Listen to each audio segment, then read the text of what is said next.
El presidente Andrés Manuel López Obrador no quita el dedo del renglón y continúa atacando a los ministros de la Suprema Corte de Justicia de la Nación. Este martes le pidió a la secretaria de Gobernación emitir pues una carta al máximo tribunal para que aclaren por qué los ministros ganan más que el presidente. La misiva fue enviada por Luisa María Alcalde, con esto se estrenó como secretaria de Gobernación, venía de la Secretaría del Trabajo, sorprendió como secretaria de Gobernación y pues le solicitó a Norma Piña, la ministra de la Corte, pues esta pues explicación de por qué ganan más los ministros que el presidente. Tiene 5 días para responderle la ministra presidenta. Sumado a esto, Morena continúa realizando los conversatorios para reformar al Poder Judicial, modificar el método para seleccionar a los ministros y con ello concretar su tan polémico Plan C de reforma electoral, de reforma judicial, porque pues quiere cambiar a los ministros y a los ministros quiere que se elijan por voto popular. Le vamos a entrar al tema y con esto comenzamos las noticias de la mañana.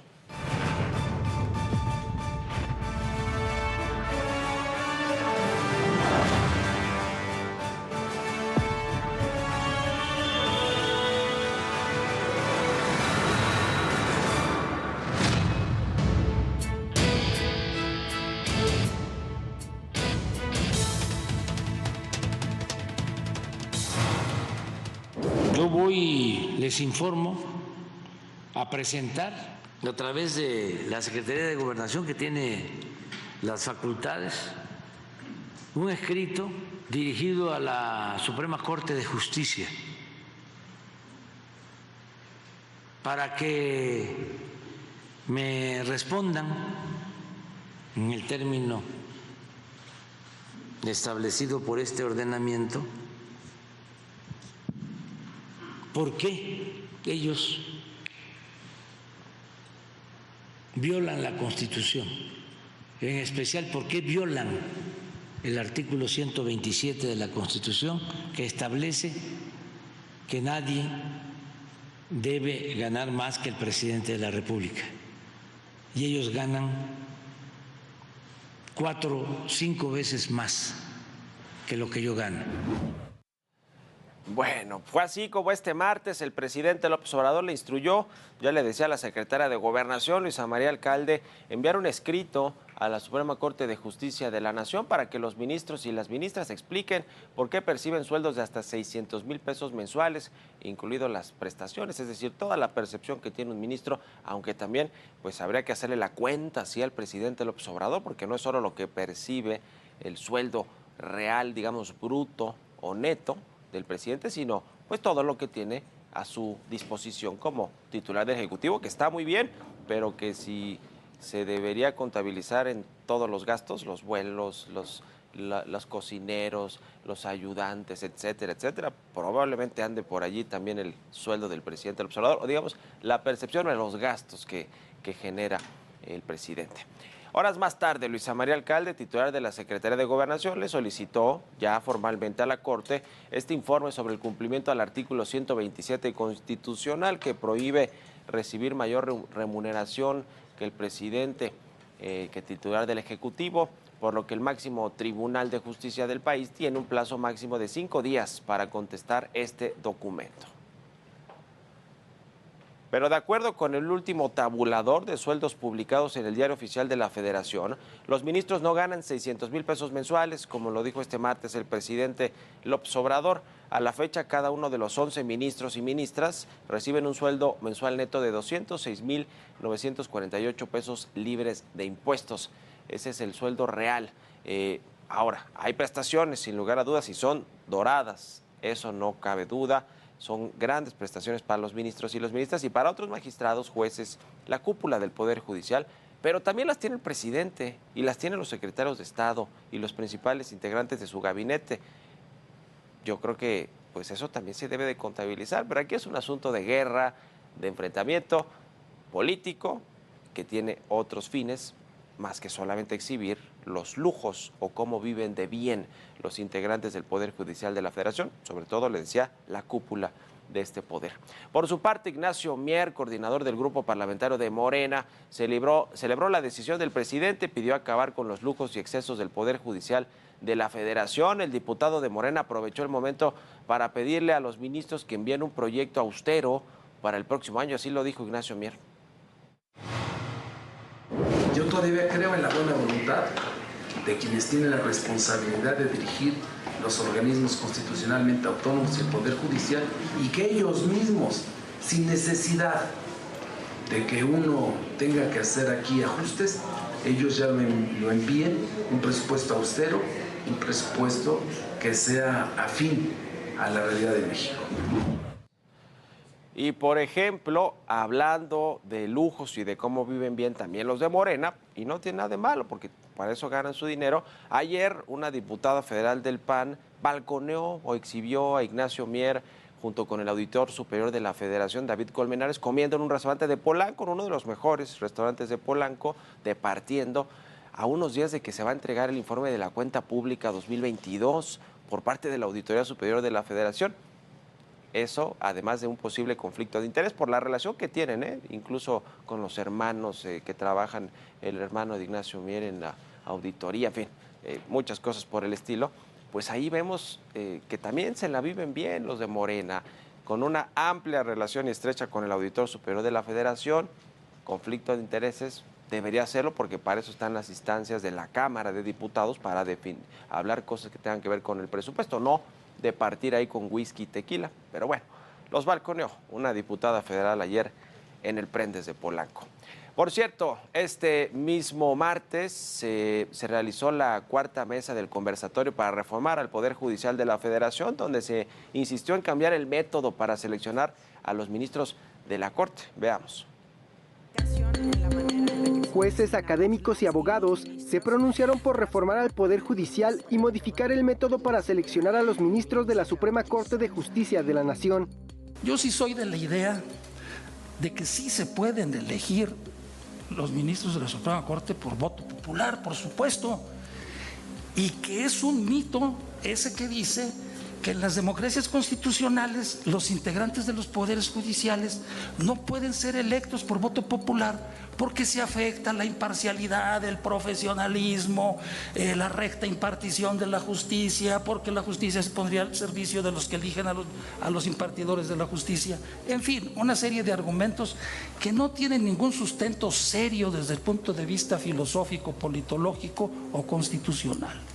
Durante la cuarta mesa del conversatorio de participación ciudadana para la transformación del Poder Judicial de la Federación, organizado por el grupo parlamentario de Morena, el diputado Ignacio Mier cuestionó si el procedimiento para elegir a los ministros sigue siendo afín y funcional a la realidad del siglo XXI. De cuestionarnos después de 1928 a la fecha, si el procedimiento por el cual se designan al órgano superior del Poder Judicial, que es la Suprema Corte de Justicia de la Nación, sigue siendo afín, sigue siendo funcional a la realidad de un país que ya está 100 años después. Ya no estamos en el siglo XX, no es el México posrevolucionario. Asimismo, se propusieron nuevos mecanismos de elección de ministros de la Corte y cuando haya una vacante, abrirla a todos los sectores de la sociedad. ¿Quién no sabe que en las últimas décadas este sistema que existe desde 1994, ¿no?, de que el presidente manda una terna y el Senado elige, pues en realidad se presta cuotas de intercambio entre los partidos más fuertes? Por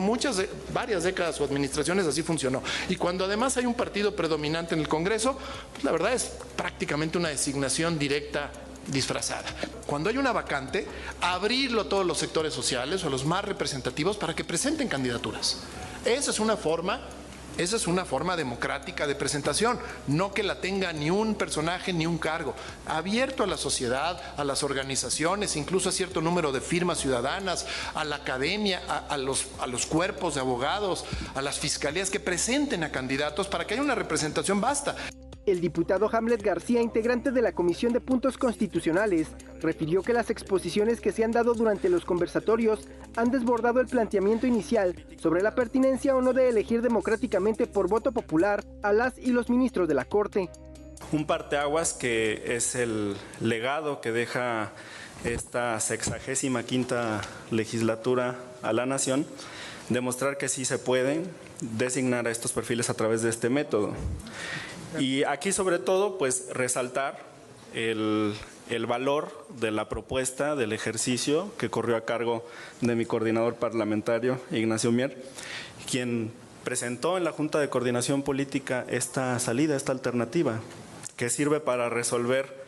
cuando no existen consensos en torno a la designación de los perfiles. Se demostró entonces que se puede designar a través de la insaculación y hoy todos ustedes han mostrado apertura frente a ello. El martes 4 de julio se realizará una mesa más de este conversatorio y posteriormente se presentarán las conclusiones. Y para esto se invitará a los integrantes de la Suprema Corte de Justicia de la Nación. Jorge Montiel, Heraldo Media Group.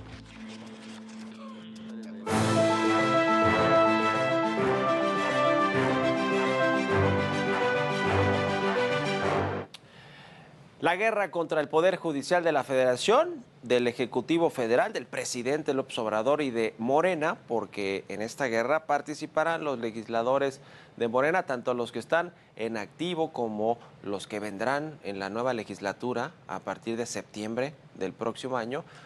donde ya haya un nuevo Congreso Federal, una nueva nomenclatura de los partidos políticos y de los escaños en la Cámara de Diputados y en el Senado, y veremos si le alcanza al presidente para pasar esta reforma que tanto ansía, reforma constitucional, para que a los ministros y ministras de la Corte los elijan popularmente y no los proponga el Ejecutivo, que finalmente al Ejecutivo ya le dieron un poder popular y es el que tiene esta potestad para poder proponer a los ministros, y después el Senado hace la segunda parte de palomearlos o no.